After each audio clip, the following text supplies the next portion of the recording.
Russia એટલે શું? રશિયાનું ગાન કરીએ, રશિયા રશિયા રશિયા 40 દિવસ, પણ રશિયા એટલે શું? શ્રી ગોવર્ધન નાથ કી જય. રશિયા એટલે શ્રી કૃષ્ણ પોતે, શ્રીજી બાવા પોતે. રશિયાનું સ્વરૂપ બધાને રસ તરબોળ કરી નાખે. રશિયાનું ગાન થાય એટલે તરત જ બધાની અંદર સુતેલી ગોપી જાગી જાય, થનગનવા મંડે, જેના પગ, જે પોતે, જેનું મન, જેની આત્મા.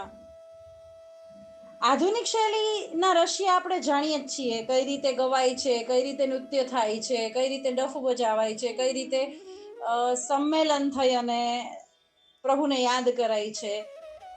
હવે મૂળ પરંપરાની વાત કરીએ તો મૂળ પરંપરામાં ઠાકોરજીને સંભળાવવા રશિયા ગવાય છે.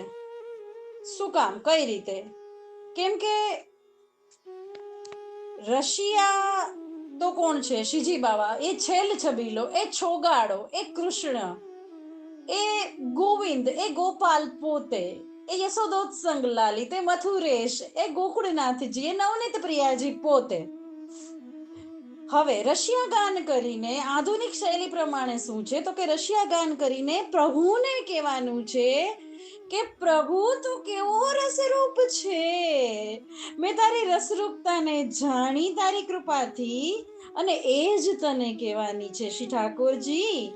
અને એ રશિયા તને જોઈને, તારી લીલામાં ડૂબીને, તારી જ કૃપાથી હું પણ રસરૂપ બની ગઈ છું, લીલાનો અંગ બની ગઈ છું. એ જ આપણે શ્રી ઠાકોરજીને કહેવાનું છે.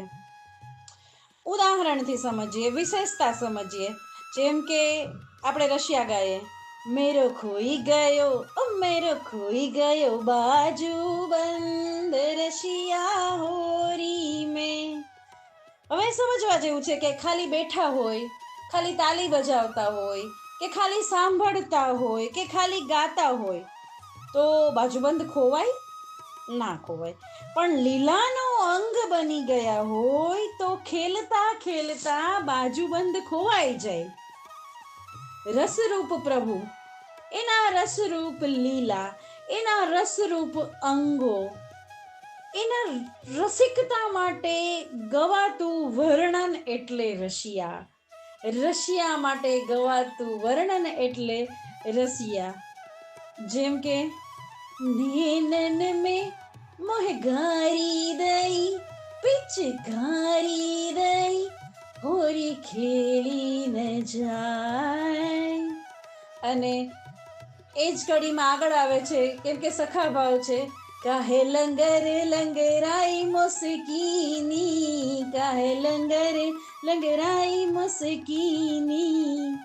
બીજા ઘણા સુંદર સુંદર રસિયા છે જે પ્રભુને જ કહેવાના છે.